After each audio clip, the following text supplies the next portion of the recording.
Regardez la grand-mère qui danse.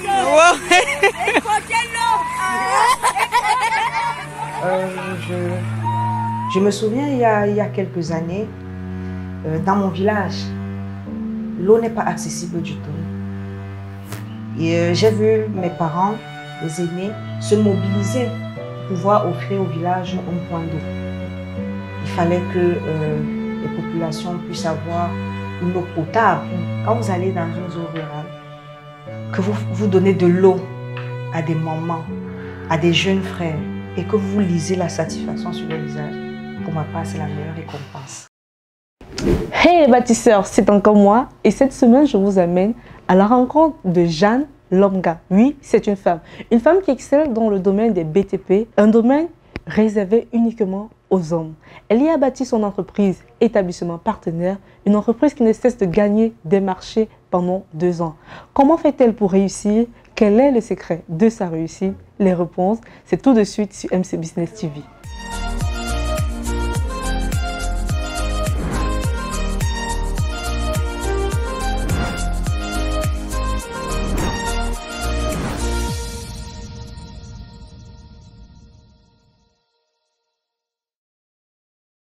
Bonjour Jeanne et merci de nous recevoir. Bonjour.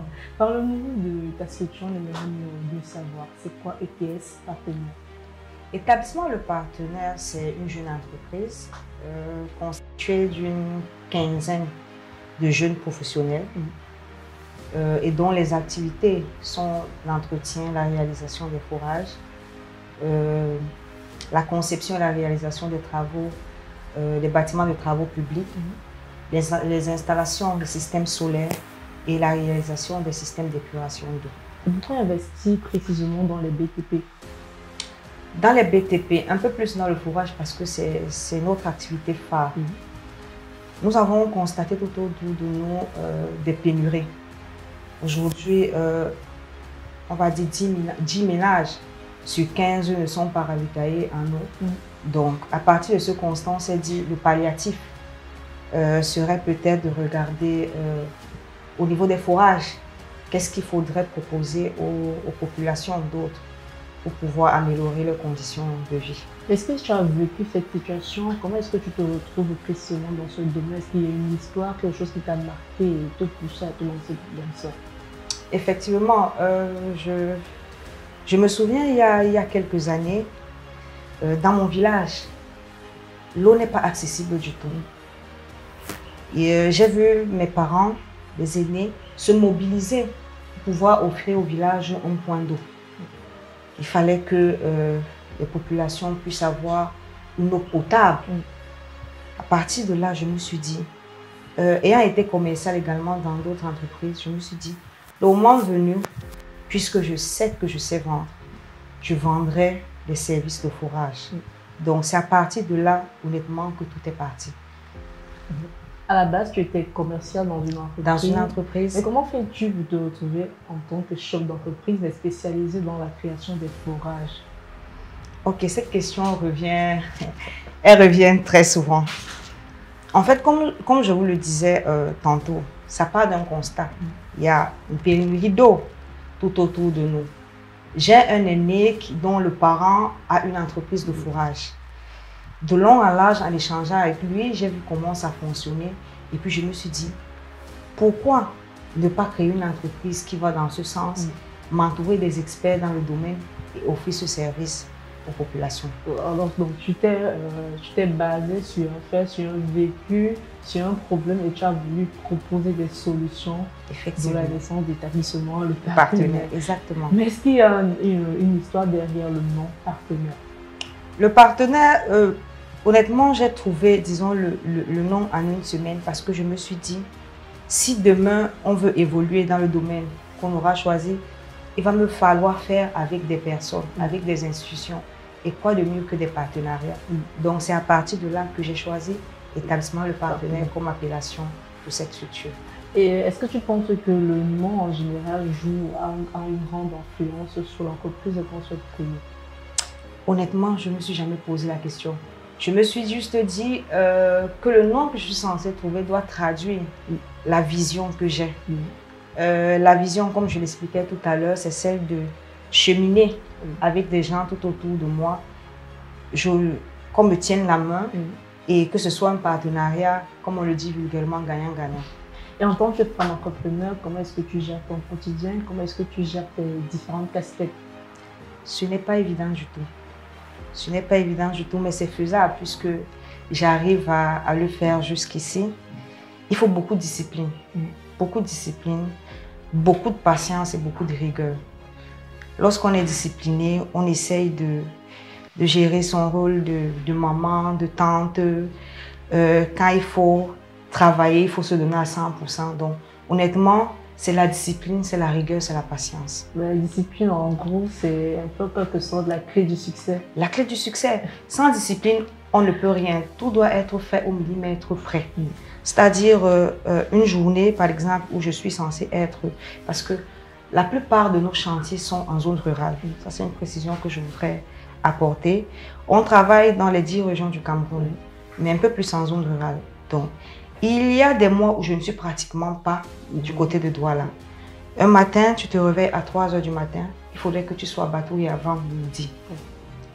Quand tu es sur la route, il y a des collaborateurs qui t'appellent pour tel ou tel besoin. Il faudrait que... Donc, tout cela, honnêtement, devrait être basé sur la discipline. La veille, tu prépares tes journées. En début de semaine, tu as des programmes qui sont au millimètre près, comme je le disais tantôt. C'est pas évident. Et depuis combien de temps l'établissement Le Partenaire existe? L'établissement Le Partenaire existe depuis 2 ans et demi. Nous avons créé la structure en juin 2020. Et depuis, nous avons eu le temps de grandir. L'entreprise qui avait, à cette période, je pense, 4 employés. Aujourd'hui, nous sommes une quinzaine. Et je l'espère, ça ira crescendo dans les jours à venir. Et quelles sont jusqu'ici vos plus grandes réalisations en tant qu'entreprise? En tant qu'entreprise, nous travaillons pour des organisations internationales. À l'Est, Cameroun plus précisément, parce que c'est la zone dans laquelle nous avons travaillé un peu plus jusqu'ici. Nous avons pratiquement 35 forages réalisés que nous avons mis à la disposition des populations sous la demande des organisations internationales et même des particuliers, pourquoi pas. Alors, on va revenir sur 2 ans et demi. Ça fait 2 ans et demi que l'entreprise a été créée, mais en 2 ans et demi, c'est déjà plus de 35 forages réalisés. Comment on fait pour se frayer ce chemin, réussir en 2 ans? En 2 ans, nous avons misé sur le suivi clientèle. Vraiment, disons, le partenaire, je ne sais pas s'il faudrait appeler ça la force du partenaire, c'est la relation entre nous et nos potentiels clients. Qu'on soit client ou pas. En général, quand nous avons un client qui fait recours à nos services, qui a recours à nos services, on va au-delà du service qu'on lui offre. C'est-à-dire, je prends un exemple banal. Vous venez, vous accostez au partenaire, vous avez besoin d'un forage, ou alors lors de nos prospections, vous êtes intéressé par les services de forage, on réalise le forage. Mais on va prendre sur nous de revenir vers vous 6 mois plus tard, 8 mois plus tard, pour vous demander comment votre forage se comporte. Est-ce que vous avez un quelconque souci? Si vous avez un quelconque souci, on peut vous accompagner dans la résolution de ce problème en question parce que ça arrive dans le domaine technique. Et voilà, en général, quand le client est satisfait, il t'apporte au moins 10 autres clients. Il te recommande facilement. Un client satisfait, c'est 10 clients de gagner. C'est 10 clients de gagner, honnêtement. Alors, est-ce que, hormis le suivi du client, il y a d'autres particularités qui vous différencient des autres entreprises? Oh oui, oh oui. La deuxième particularité que je pourrais relever, c'est vraiment la passion. Je suis la promotrice de l'entreprise, mais je suis entourée de collaborateurs vraiment dévoués à la tâche, de jeunes collaborateurs, parce que contrairement à ce que les gens peuvent penser, les jeunes savent mettre de leur volonté pour atteindre certains objectifs. Mes collaborateurs sont excessivement professionnels. La moyenne d'âge d'établissement partenaire, c'est 35 ans.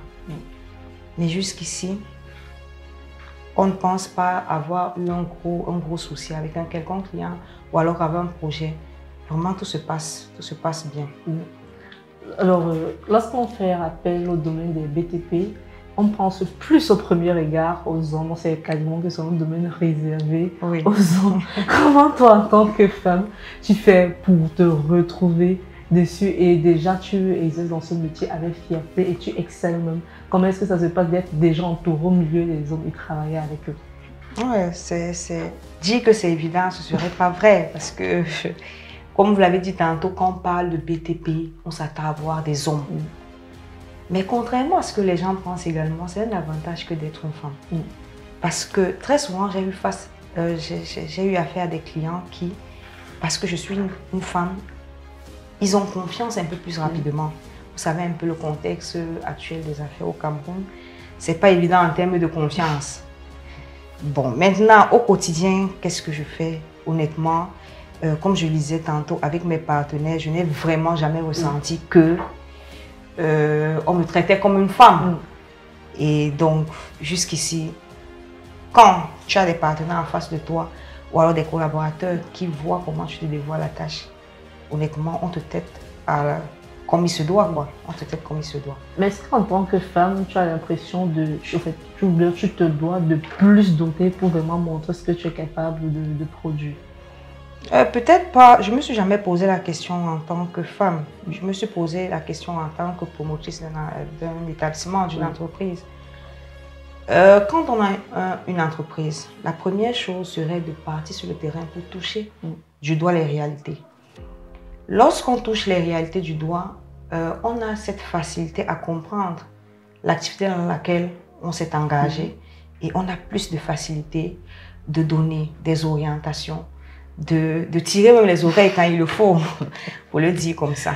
Donc, jusqu'ici, honnêtement, je dirais que c'est plutôt un avantage d'être une femme, dans la mesure où, en général, les gens ne s'y attendent pas et puis ça met les différents partenaires dans une sorte de confiance. Bon, du coup, tu peux suggérer à d'autres femmes d'investir dans ce domaine? Oui, d'investir dans ce domaine, mais de suivre surtout leur investissement parce que investir, c'est une chose, mais se dévouer à la tâche est une autre chose. On gagne le respect lorsque, vraiment en toute modestie, on gagne le respect lorsque on a eu à aller sur le terrain avec les collaborateurs, voir les difficultés auxquelles ils font face.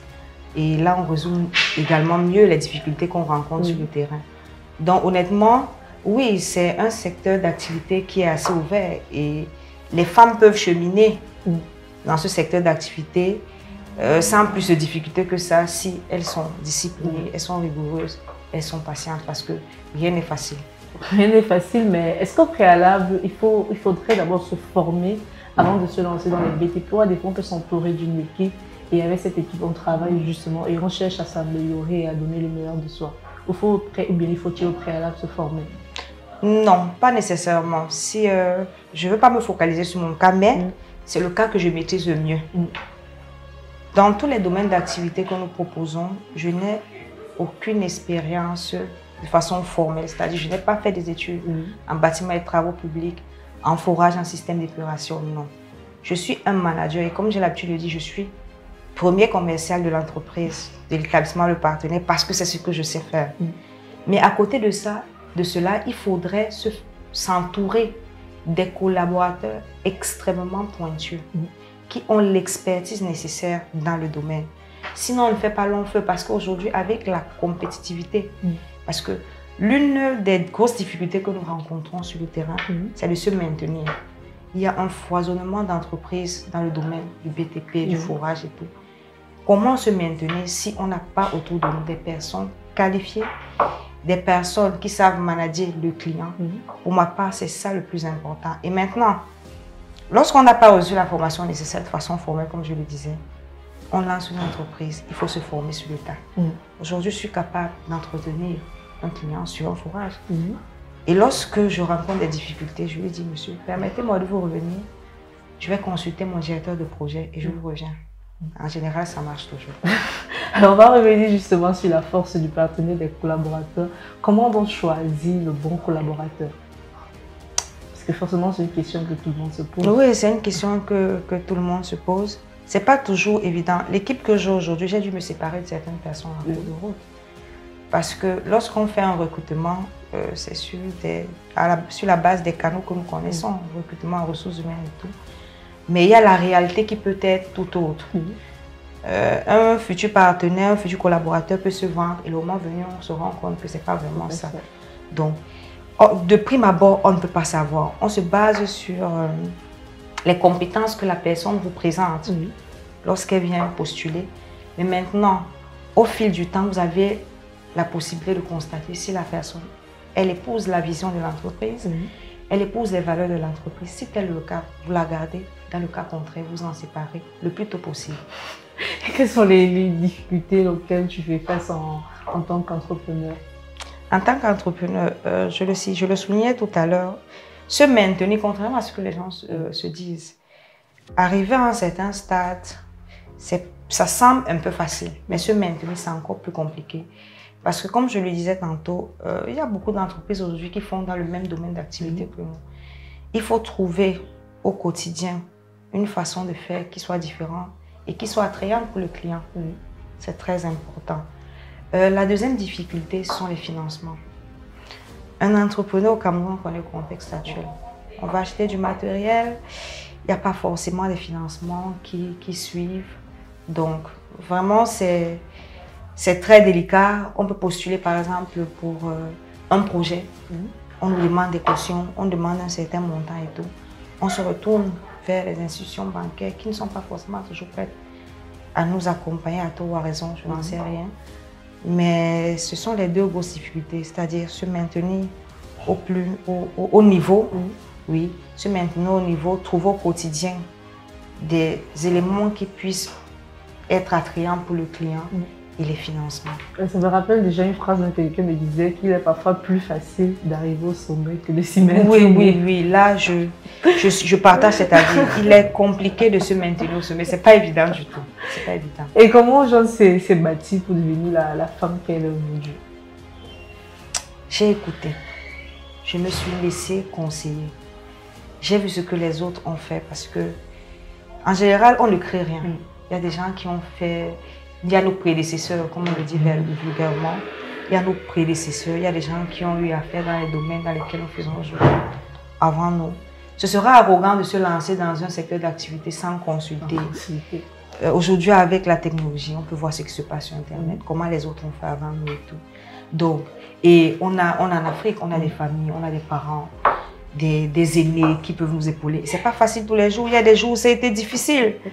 Où tu penses même à... Tu te dis, mais pourquoi tous les matins je me bats?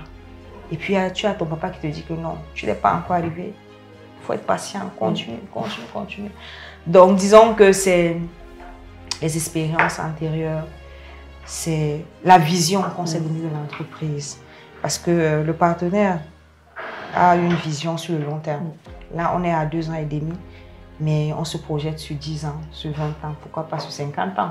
Alors on va revenir sur 10 ans, 20 ans, 50 ans. Comment vous voyez justement dans ces années-là? On se voit avec un effectif un peu plus élevé, avec des réalisations plus grandes. Parce que, comme je le dis souvent à mes collaborateurs lors de nos réunions, le volet financier n'est pas forcément le volet le plus important. Quand vous allez dans une zone rurale, que vous donnez de l'eau à des mamans, à des jeunes frères, et que vous lisez la satisfaction sur leur visage, pour ma part, c'est la meilleure récompense. Donc, d'ici 10 ans, le partenaire espère avoir fait 1000 forages au Cameroun, pourquoi pas.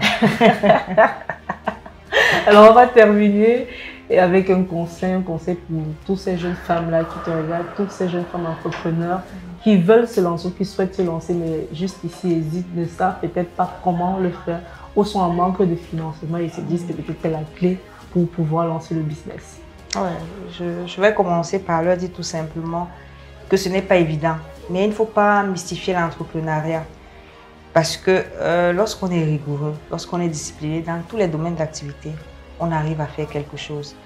La femme aujourd'hui se doit d'être indépendante, autonome, parce que ceci met déjà de son épanouissement personnel au-delà du volet financier. Quand on sort tous les jours, on se rend utile. Ça nous donne une certaine santé mentale. Donc, si aujourd'hui le partenaire existe, pourquoi pas d'autres entreprises? Mais ça ne sera pas facile tous les jours. Il faudra s'accrocher. Ça a été un plaisir pour nous de te recevoir. Merci à vous.